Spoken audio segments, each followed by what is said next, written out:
नमस्कार। उत्तर प्रदेश की खबरों के साथ मैं हूं मनोज मानस। खबरों का रुख करेंगे उससे पहले दिखाएंगे आपको इस वक्त के अहम हेडलाइंस।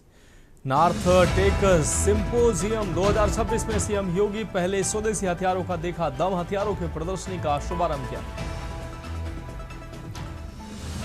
अखिलेश यादव का बीजेपी पर हमला, कहा बोले चुनाव में भाजपा ने बेईमानी की, इसके सैकड़ों वीडियो और शिकायतों के बंडल मेरे पास मौजूद। प्रदेश में 10 मई तक हो सकता है कैबिनेट विस्तार, उम्र दराज मंत्रियों के सिर पर लटक सकती है तलवार। हाईकोर्ट का बड़ा आदेश, संवैधानिक पदों पर आसीन व्यक्तियों के नाम के साथ माननीय शब्द लगाना अनिवार्य।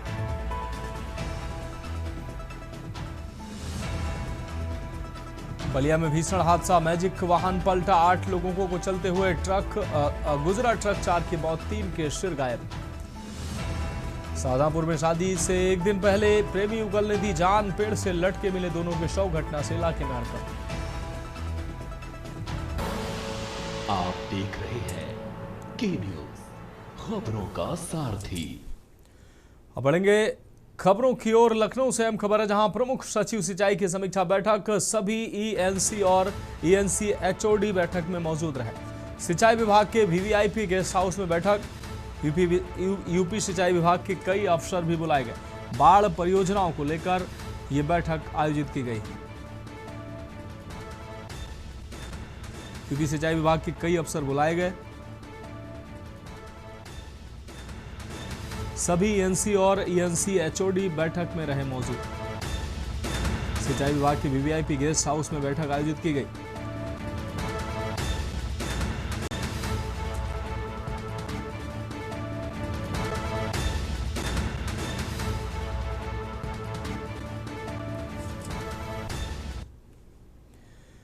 और अगली खबर कौशाम्बी से है, जहां खड़ी कार में भीषण आग की घटना सामने आई। बुधवार दोपहर गैरेज में अचानक धधक उठी आग, आधा किलोमीटर तक फैला काले धुएं का गुबार। घटना से इलाके में हड़कंप मच गया, लोग सहमे।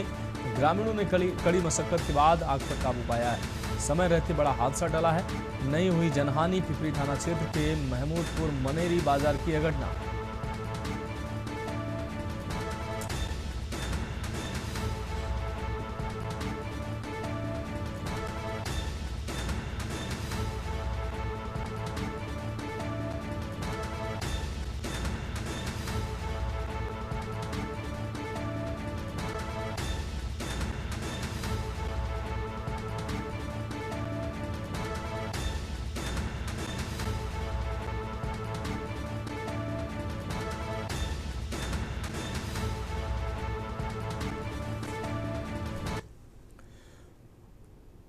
अब बढ़ेंगे अगली खबर की ओर। खबर प्रयागराज से, जहां भारतीय सेना की उत्तरी एवं मध्य कमान तथा भारतीय रक्षा निर्माता सोसाइटी की ओर से आयोजित नॉर्थ टेक सिंपोजियम में मुख्यमंत्री योगी आदित्यनाथ पहुंचे हैं।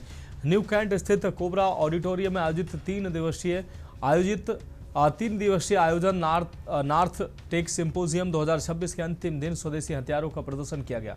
इस रोमांचकारी प्रदर्शनी में ड्रोन, एंटी ड्रोन, सैन्य वाहन व अन्य हथियारों का लाइव डेमो की तैयारी पूरी कर ली गई। रक्षा त्रिवेणी संगम के ध्येय वाक्य के साथ भारतीय सेना की उत्तरी और मध्य कमान के साथ society of Indian defence manufacturers के सहयोग से आयोजित हथियारों की प्रदर्शनी का मुख्यमंत्री ने शुभारंभ किया। अत्याधुनिक तकनीकों से लैस रक्षा उपकरणों का डेमो भी दिया गया।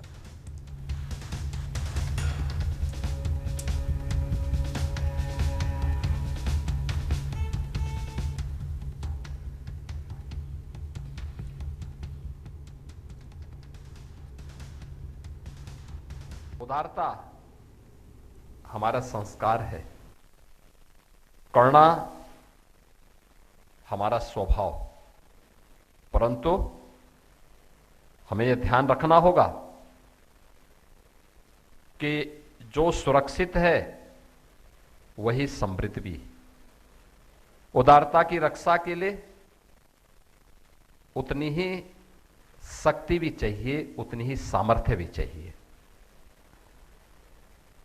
और राष्ट्र कवि दिनकर ने इसीलिए बातें कही थी कि क्षमा सोवते उस भुजंग को जिसके पास गरल हो, उसे क्या जो दंतहीन विषहीन विनीत सरल हो।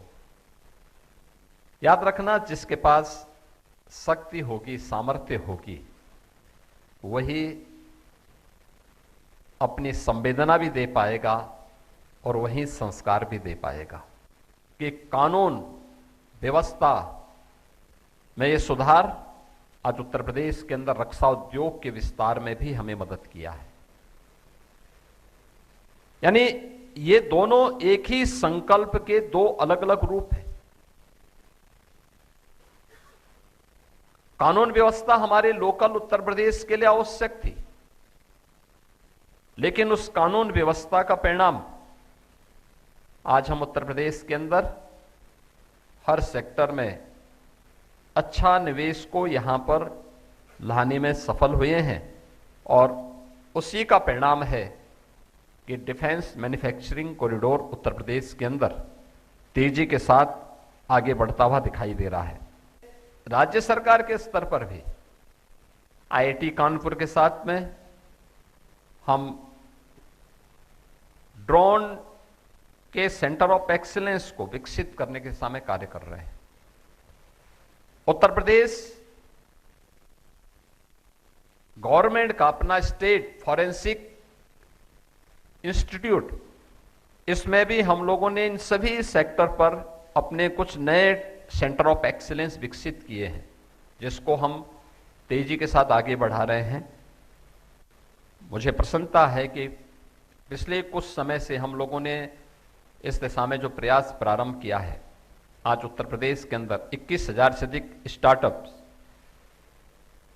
अलग अलग सेक्टर में आज यहां पे स्थापित हुए हैं। इसमें एआई भी है, रोबोटिक भी है, ड्रोन भी है, सेमी कंडक्टर के क्षेत्र में भी है, डाटा सेंटर भी है, इलेक्ट्रिक व्हीकल मैन्युफैक्चरिंग में भी है। ये आज एक उत्तर प्रदेश को एक नई पहचान दिला रहा है और मेरा मानना है कि सेफ्टी, टेक्नोलॉजी और ट्रस्ट के सशक्त संगम से आज उत्तर प्रदेश ने अपनी उस बीमारू राज्य से उभर करके आज भारत के ग्रोथ इंजन के रूप में अपनी एक नई पहचान बनाने में सफलता प्राप्त की है। बढ़ेगी अगली खबर की ओर। खबर लखनऊ से है, जहां समाजवादी पार्टी के राष्ट्रीय अध्यक्ष अखिलेश यादव ने बुधवार को भारतीय जनता पार्टी पर गंभीर आरोप लगाते हुए हमला बोला। लखनऊ में समाजवादी पार्टी के राज्य मुख्यालय में आयोजित प्रेस कॉन्फ्रेंस में अखिलेश यादव ने भाजपा पर चुनाव को मैनेज कर जीतने का आरोप जड़ा है। अखिलेश ने कहा जब सब कुछ लाइव हो रहा तो काउंटिंग की सीसीटीवी लाइव क्यों नहीं। अखिलेश ने कहा इंडिया गठबंधन और समाजवादी पार्टी का जो गठबंधन है वो वैसे ही काम करेगा। पीडीए पूरे देश में है, पीडीए भारतीय जनता पार्टी को हमेशा के लिए हटा देगा। प्रेस कॉन्फ्रेंस में अखिलेश यादव ने स्वास्थ्य व्यवस्था पर सवाल उठाते हुए मीडिया पर भी हमला बोला।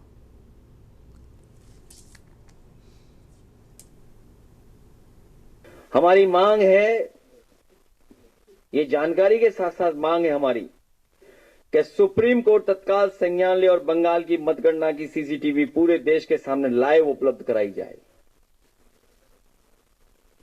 हमारी मांग है सुप्रीम कोर्ट से तत्काल संज्ञान ले और बंगाल की मतगणना की सीसीटीवी पूरे देश के सामने लाइव उपलब्ध कराई जाए। इंडिया गठबंधन और समाजवादी पार्टी का जो अलायंस है, समाजवादी पार्टी वैसे ही काम करेगी। कुछ लोग मजबूरी का फायदा उठा करके काम करवा रहे हैं और वो लोग ये भूल गए हैं कि केवल पीडीए उत्तर प्रदेश में नहीं है, पूरे देश में पीडीए है। और धीरे धीरे वो पूरे देश के लोग जाग रहे हैं और कहीं ऐसा ना हो 5% का भंडाफोड़ 95% लोग करने लगे हैं। इस बार पीडीए भारतीय जनता पार्टी को पूरा का पूरा हटा देगा और हमेशा के लिए हटा देगा। इस 10 नंबरी योजना में मीडिया हाउस का भी बड़ा योगदान है। अच्छा, आप लोग नहीं जानते ये जो हुआ सब, जो मल्टी लेयर इलेक्शन माफियागिरी है, उसमें मीडिया हाउसेस का भी बहुत बड़ा रोल है। लोकतंत्र को खत्म करने के लिए, डेमोक्रेसी को डैमेज करने के लिए, डेमोक्रेसी की वैल्यूज को डिस्ट्रॉय करने में मीडिया हाउसेस का भी बहुत बड़ा रोल है। कल मैंने देखा कि एक बहुत बड़े प्रतिष्ठित चैनल के बारे में मुझे किसी ने जानकारी दी कि 1.5 घंटा मेरे बारे में चर्चा हो रही थी यूपी में क्या होगा, और उनकी पूरे की कोशिश थी कि किस रिलीजियस एज पे ले जाएं, किस एज पर इनको धकेल दें जाकर के। मेडिकल और हेल्थ सर्विसेज जीरो कर दी इन्होंने। गरीब को इलाज नहीं मिल पा रहा, बताइए, कहीं इलाज नहीं हो पा रहा। और इसीलिए जो नेताजी ने शुरू किया था कभी सैफई में मेडिकल कॉलेज, जो आज यूनिवर्सिटी है, लोहिया भी वही था। गरीब का इलाज फ्री होगा, उसे कोई कार्ड वार्ड नहीं मांगा जाएगा, आएगा अस्पताल में तो पूरा इलाज फ्री, दवाई फ्री, उसको देने का काम समाजवादी सरकार में होगा।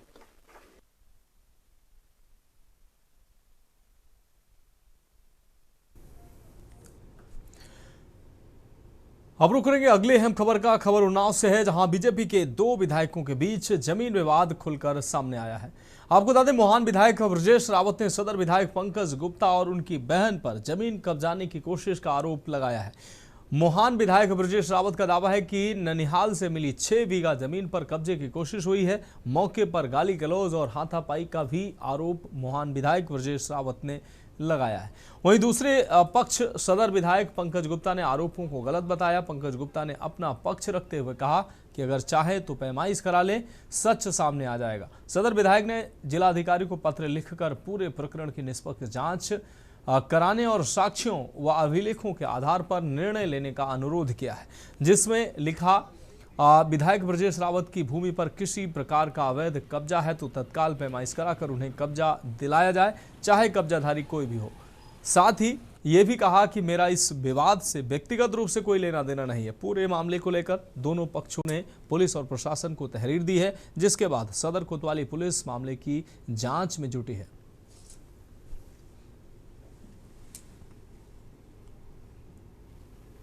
ये विधायक जी हमारी पार्टी के विधायक हैं, हमारे मित्र हैं। और मैंने कल भी, जब हमको सूचना 4 बजे शाम को मिली, मेरे संज्ञान में नहीं था मामला, 4 बजे मुझको जब सूचना मिली, तत्काल मैंने जनपद के अधिकारियों को, चाहे वो जिलाधिकारी हों, चाहे वो एसडीएम हों, चाहे इंस्पेक्टर कोतवाली के माध्यम से सूचना मिली थी, मैंने ये कहा कि विधायक जी पार्टी के हैं, वो सीनियर हैं, विधायक हैं, उनकी ज़मीन तत्काल पैमाइश करा के या जो भी स्थिति रेवेन्यू के क्लॉज में आती हो उस हिसाब से कार्रवाई करते हुए उनका पैमाइश करके उनकी भूमि उनको उपलब्ध कराई जाए।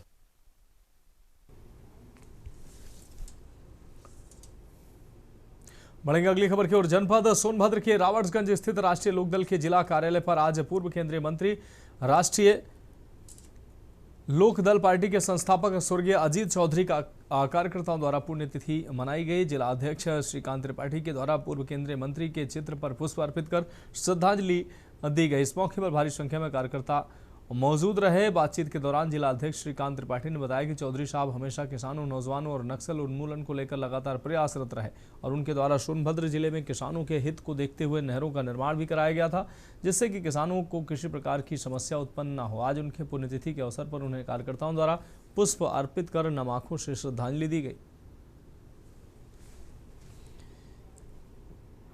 आज हम सबके नेता, किसान मसीहा, राष्ट्रीय लोकदल के संस्थापक चौधरी अजीत सिंह जी की 5वीं पुण्यतिथि मनाई गई। भारतीय राजनीति में किसानों के हितों के लिए समर्पित हमारे चौधरी साहब ने सोनभद्र के किसानों के उत्थान के लिए व्यापक कार्य किए। कई वर्षों बाद चाहे नहरों का विस्तारीकरण हो, चाहे सिंचाई के लिए सुविधाओं के अभाव को दूर करने का काम हो, चाहे नक्सल उन्मूलन में वनवासी क्षेत्रों में जाकर के नक्सल उन्मूलन के पक्ष में कार्य करने का काम हो, सब मिलाकर किसान हितों के लिए समर्पित हमारे। बढ़ेंगे अगली खबर की ओर। कानपुर में नगर निगम मुख्यालय में कार्यकारिणी की बैठक बुलाई गई थी। महापौर प्रमिला पांडे की अध्यक्षता में बैठक शुरू हुई, जिसमें शहर से निकलने वाले कूड़े के निस्तारण के लिए CUGL पनकी में प्लांट लगाकर कूड़े से बायोगैस बनाएगा। प्लांट के लिए 15 हेक्टेयर जगह पर नगर निगम कार्यकारिणी बैठक में स्वीकृति दे दी गई। अब इसे 11 मई को होने वाले सदन की बैठक में रखा जाएगा। इस बैठक के दौरान नगर आयुक्त, अपर नगर आयुक्त, मुख्य अभियंता, नगर स्वास्थ्य अधिकारी समेत कई अधिकारी मौजूद रहे। ज़्यादा मेरा ये मानना रहता है कि शहर में स्वच्छता रहे, स्वच्छता को लेकर अभी हमने सीजीएल से वो जो था उनका हमने एग्रीमेंट जब होना है हमारा कि शहर भर का जितना कूड़ा आएगा वो उससे गैस बनाएंगे और उसको हटाएंगे। तो इसके लिए हमारा एग्रीमेंट हो गया है, मैं उन्हीं को जानती हूँ और उन्हीं से अभी हमने कार्यकारिणी से पास किया, जब सदन से पास हो जाएगा तब सदन की बैठक कब? 11 तारीख। अच्छा, और जी नामांतरण आए थे तो? नामांतरण तो मैं तो ये कहती हूँ जितने नामांतरण आ रहे हैं अगर उस जिस चौराहे पर अगर किसी का है तो उसको न करें और अगर नहीं है तो उसको करें। बढ़ेंगे अगली खबर की ओर। खबर अयोध्या से, जहां सपा विधायक डॉक्टर रागिनी सोनकर अयोध्या में पीडीए महाजन पंचायत कार्यक्रम में शामिल हुई। इस दौरान उन्होंने पश्चिम बंगाल में भाजपा की जीत पर हमला बोला। उन्होंने कहा कि महिला वंदन की बात करने वाली भाजपा काउंटिंग के रूप में ममता बनर्जी के साथ हुई अभद्रता पर चुप रही। 3 बार की मुख्यमंत्री ममता ने जब पीड़ा बताई तो देश की महिलाएं आहत हुई। लोकतंत्र में हार जीत होती है, लेकिन इसका जवाब महिलाएं भाजपा को जरूर देंगे। विधानसभा का चुनाव लड़ चुके कि बेहद निंदनीय है कि जो सरकार महिला वंदन की बात करती है और वहीं जो काउंटिंग रूम है, पूर्व सीएम और ममता बनर्जी जी वहां से 3 बार की सीएम, और उनके साथ इतनी अभद्रता की गई जिसे उन्होंने सबके सामने व्यक्त किया गया, ये बहुत पीड़ादायक है। पूरे देश की महिलाओं ने जिन्होंने भी उस चीज को सुना, हर किसी को पीड़ा हुई। देखिए, राजनीति में जीत हार एक अलग लोकतांत्रिक पहलू है, लेकिन किसी महिला और वो भी खास करके जो मुख्यमंत्री पद को सुशोभित किया हो और उनके साथ इस तरीके का जघन्य करना, ये अपने में बहुत पीड़ादायक है। और इसका जवाब जो है मुझे लगता है कि देश की महिलाएं अवश्य भारतीय जनता पार्टी को देंगी। देखिए, जो वो कह रही हैं वो उनकी पीड़ा है, और जो कह रही हैं उसके साथ प्रत्येक महिला जो है उनके दुख में उनके साथ है कि उनके साथ जिस तरीके की अभद्रता की गई। फिलहाल खबरों में वक्त एक ब्रेक का, जल्द हाजिर होंगे। ब्रेक के बाद उत्तर प्रदेश की खबरों में एक बार फिर से आपका स्वागत है। खबरों की ओर बढ़ेंगे उससे पहले उत्तर प्रदेश की राजधानी लखनऊ से बड़ी खबर सामने आ रही है। एटीएस ने 2 संदिग्ध आतंकियों को गिरफ्तार किया है। इस वक्त की बड़ी खबर सामने आ रही है। बाराबंकी का दनियाल, कुशीनगर का कृष्णा अरेस्ट किया गया है। पाकिस्तानी गैंगस्टर शहजाद भट्टी से संपर्क के सबूत मिले हैं। तो वीडियो कॉल, वॉइस नोट और ग्रुप कॉल रिकॉर्ड बरामद हुई है। इस वक्त ये बड़ी और अहम खबर सामने आ रही। संवेदनशील स्थानों की रेकी कर भेजने के आरोप लगे हैं। पुलिस स्टेशन और प्रतिष्ठानों की जानकारी साझा की है। पैसे और हथियार मांगने के सबूत भी मिले हैं। एक आरोपी को वर्दीधारी पर हमला करने का टास्क दिया गया। पैसे और हथियार मांगने के सबूत भी मिले हैं। एक आरोपी को वर्दीधारी पर हमला करने का टास्क मिला था। सोशल मीडिया से स्लीपर सेल तैयार करने की साजिश।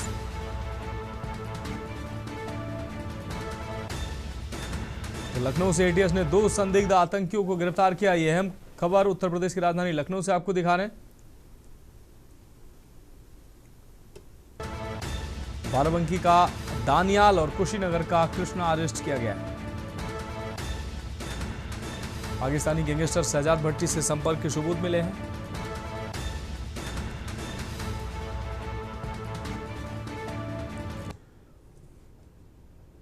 और अब बढ़ेंगे अगली खबर की ओर। कानपुर नगर में कलेक्ट्रेट में आयोजित जनता दर्शन के दौरान एक भावुक मामला सामने आया है। जाजमऊ निवासी शन्नो अपनी 2 बेटियां इस्वा खां और मरियम फातिमा के साथ डीएम से मिलने पहुंची। महिला ने शिकायत की कि घरेलू विवाद के दौरान उसकी 11 वर्षीय बेटी की मिट्टी की गुल्लक तोड़ दी गई, जिसमें वह स्कूल की किताबें और बैग खरीदने के लिए पैसे जमा कर रही थी। डीएम ने बच्ची से बातचीत की, जिसकी मासूम बातें सुनकर मौजूद लोग भावुक हो गए। महिला ने बताया कि पहले थाने में शिकायत की गई थी, लेकिन कोई कार्रवाई नहीं की गई। इस पर डीएम ने थाना जाजमऊ प्रभारी को जांच के निर्देश दिए। इसके बाद डीएम ने दोनों बच्चियों को नया गुल्लक और स्कूल बैग भेंट किया और उसमें 1000 रुपए भी डलवाए। उपहार पाकर बच्चियों के चेहरे खुशी से खिल उठे।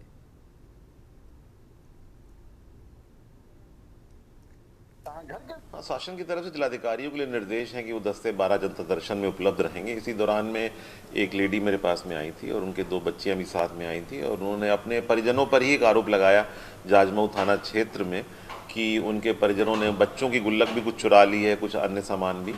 तो इसमें बाकी थाना जाजमऊ को कार्रवाई के लिए मैंने अपेक्षा की है, निर्देश दिए हैं, उसके साथ में चूंकि बच्चे भी साथ में आए थे, थोड़ा सा दुखी थे, तो उन बच्चियों के लिए गुल्लक हम लोगों ने बाज़ार से ऑफकोर्स मंगा दी है और उसमें कुछ मैंने भी अपनी तरफ से योगदान किया, ताकि जो उसमें बचत की अगर ये टेंडेंसीज बच्चों में अभी से है और वो बच्चे इमोशनली जुड़े हुए हैं गुल्लक के कॉन्सेप्ट से, हम सबका बचपन में गुल्लकों से बहुत जुड़ाव रहा है, तो वो बस उसी के लिए एक पॉजिटिव जेस्चर में मैंने भी उन्हें गुल्लक मंगा के दिए। बच्चे खुश थे और उसी से हम सबको खुशी मिलती है।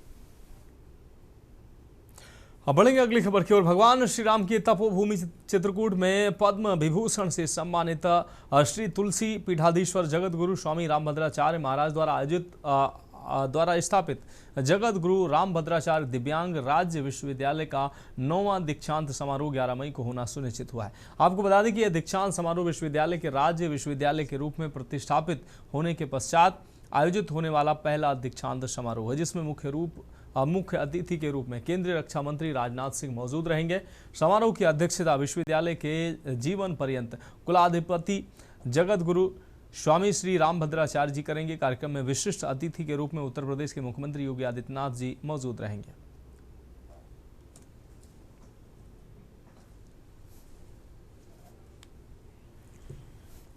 चित्रकूट में स्थित जगत गुरु रामभद्राचार्य दिव्यांग राज्य विश्वविद्यालय 2001 में स्थापित हुआ था।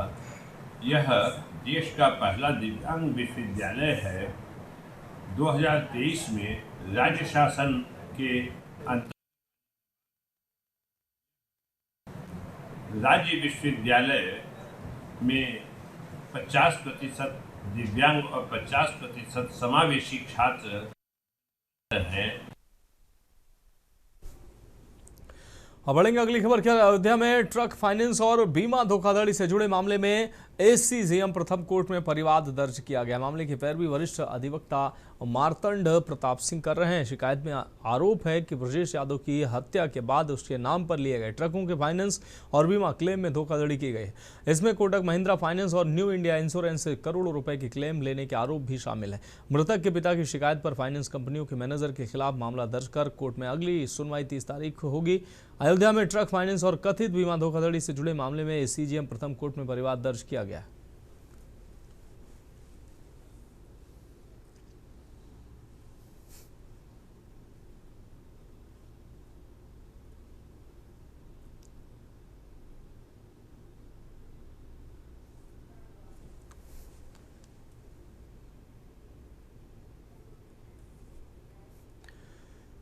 अब बढ़ेंगे अगली खबर की ओर। जनता के कानूनी विवादों को बिना सजा और समझौते के साथ निस्तारित करने के लिए 9 मई को राष्ट्रीय लोक अदालत का आयोजन कानपुर कोर्ट में होने जा रहा है। न्यायालय में निर्धन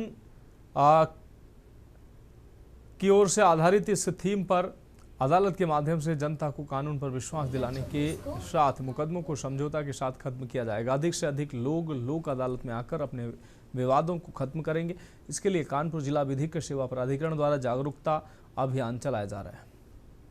बैंक की कौन कौन से बैंक की कौन सी। सबसे पहले तो ये बता दूं कि लोक अदालत का जो कॉन्सेप्ट है न्याय चला निर्धन की ओर, जो बेसिक चीज़ है उस पे हमारा फोकस है और इसी के लिए हमने जागरूकता अभियान के तहत कल बस जो है चलाई थी। जितने भी प्रोग्राम में सरकार के स्कीम है और लोक अदालत में अधिक से अधिक वादों का निस्तारण किस प्रकार किया जाए, इससे जनता को जागरूक कराने की पूरी कोशिश की गई है। और ये भी बता दूं कि लोक अदालत के लिए हमारे सचिव साहब प्रयास कर रहे हैं कि न्यायालय में जो लंबित वाद हैं वो अधिक से अधिक निस्तारण उनका किया जा सके।